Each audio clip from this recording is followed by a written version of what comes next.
పాకిస్తాన్ని ముక్కలు చేసినటువంటి వీరవనితగా ఇందిరాగాంధీని ఫోకస్ చేశారు మన దేశంలో. ఎస్, నో డౌట్, ఆ రోజున అది చేయడంలో గొప్ప విశేషం. కాకపోతే అవగాహన లేమి, ఆలోచన లేమి, లేదా అంతర్జాతీయ ఒత్తిడికి తలొగ్గిన ఫలితం అక్కడ పుండు పెట్టి ఆ పుండుకి మందేయకుండా వచ్చేసి దాని ఫలితమే భారతదేశం ఇన్నేళ్లు ఫేస్ చేస్తుంది. 1971లో పాకిస్తాన్లో అప్పుడు ఉన్నటువంటి ముజిబుర్ రెహమాన్, అంటే పాకిస్తాన్ అప్పుడు మొత్తం ఒకటే, పశ్చిమ పాకిస్తాన్, తూర్పు పాకిస్తాన్. అక్కడ అంటే ప్రాంతాలు ఇప్పుడు మనకి north India, south India, east India, west India అని ఎట్లాగైతే ఉందో అట్లాగా ఆ రెండు కూడా ఒకటే. అప్పటిదాకా కూడా వెస్ట్ ఇండియా వాళ్ళు, వెస్ట్ పాకిస్తాన్ వాళ్ళు గెలుస్తూ ఉండేవాళ్ళు.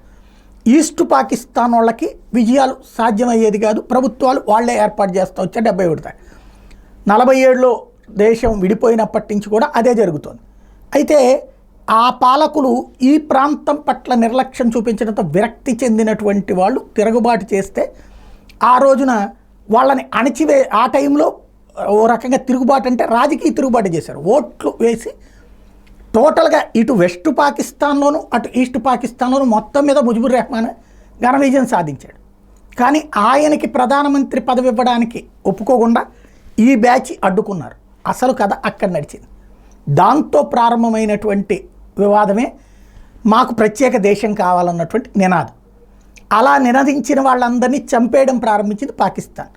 దాంతో వాళ్ళు బ్రతుకు తెరువు కోసం భారతదేశంలోకి వచ్చేస్తా లక్షలాది మంది వచ్చేటప్పటికి వీళ్ళకి మనమేం న్యాయం చేయలేము, వాళ్ళ దేశం వాళ్ళకి ఇస్తే సరిపోతుంది వాళ్ళ ప్రాంతాన్ని అన్నటువంటి కోణంలో ఆ రోజును సహకరించి చేసిన ఆవిడ అక్కడ ఉన్నటువంటి బంగ్లాదేశ్, ఆ రోజున 90,000 మంది సైన్యం మనకు లొంగిపోయారు. పాకిస్తాన్ సైన్యం సరిగ్గా నిలబెట్టి ఆ 90,000 మందిని పక్కన పెట్టి బంగ్లాదేశ్లో ఉన్నటువంటి సైన్యం మొత్తాన్ని తీసి అక్కడికక్కడ కొత్త సైనికులు రిక్రూట్ చేసుకుని, ఎవరైతే ఆ ముజిబుర్ రెహమాన్ ఆ తూర్పు పాకిస్తాన్ కోరుకునేటటువంటి వాళ్ళకి సంబంధించిన సైన్యాన్ని రెడీ చేసి అప్పచెప్పి ఉంటే వాళ్ళకి దేశాన్ని బాగుండేది. అది ఒక 6 నెలలు ఏడాది పని. ముజిబుర్ రెహమాన్ ప్రభుత్వం ఏర్పాటు చేయించి అదంతా చేయాలి. అప్పటిదాకా మన సైన్యం స్ట్రాంగ్గా ఉండుంటే బాగుండేది. కానీ ఈలోపు అంతర్జాతీయ ఒత్తిడి, ఆల్రెడీ తనకు రావాల్సిన క్రెడిట్ వచ్చేసింది. మహానాయకురాలు, మహాశక్తివంతురాలు అపరదుర్గ అని చెక్మని వదిలేసేసి వెనక్కి వచ్చేసింది, వాళ్ళకి వచ్చేసింది. ఏమైపోయింది, ఆ సైన్యంలో పాకిస్తాన్ సైన్యమే కదా అంతా కూడా, పాకిస్తాన్కి సంబంధించి ఎవరైతే చోటా మోటా సైనికాధికారులు ఉంటారో వాళ్ళు మేము మీ దగ్గరకు వచ్చేస్తాము అని చెప్పేసి బంగ్లాదేశ్ దగ్గరకు వచ్చారు. ఎందుకు? మెయిన్ పొజిషన్స్ వస్తాయి. ఇక్కడ జూనియర్లు, అక్కడ సీనియర్లు అవుతారు. మనకు కనుక ఆంధ్ర తెలంగాణ విడిపోయినప్పుడు జూనియర్లు అందరికీ అకస్మాత్తుగా ప్రమోషన్స్ ఎట్లా వచ్చినాయో అట్లాంటి ప్రమోషన్స్ అనమాట. ఇక్కడ జూనియర్ అధికారి, అక్కడ సీనియర్ సైనిక అధికారి అయిపోయారు. అట్లాగా వచ్చినటువంటి వాళ్ళందరూ పాకిస్తాన్లో ఏం జబ్బు పద్దాక సైనిక పాలన జబ్బే కదా, ఆ జబ్బే ఇక్కడ వచ్చింది, ఆధిపత్యపు జబ్బు. ఈ జబ్బుతో 71లో దేశం ఏర్పడితే 75లోనే తిరుగుబాటు, సైనిక తిరుగుబాటు. ఎవరిని చంపేశారు? ఎవరైతే ఆ దేశాన్ని తెచ్చిపెట్టినటువంటి ఆ ముజిబుర్ రెహమాన్ గ్రూప్నే చంపేశారు. ఫ్యామిలీని చంపి పడేశారు. ఈ ఒక్క హసీనా తప్పించి అందరూ పోయినటువంటి పరిస్థితి ఆ రోజులు. ఆమె వేరే చోట ఉండడం వల్ల బతికిపోయినటువంటి పరిస్థితి. ఆ తర్వాత మళ్ళీ కొత్త ప్రభుత్వం ఏర్పడటానికి మళ్ళీ సైనికుల్లోనే తిరుగుబాట్ల మీద తిరుగుబాట్లు, అందులో వర్గాలుగా చీలిపోయి చేసుకుంటుంది.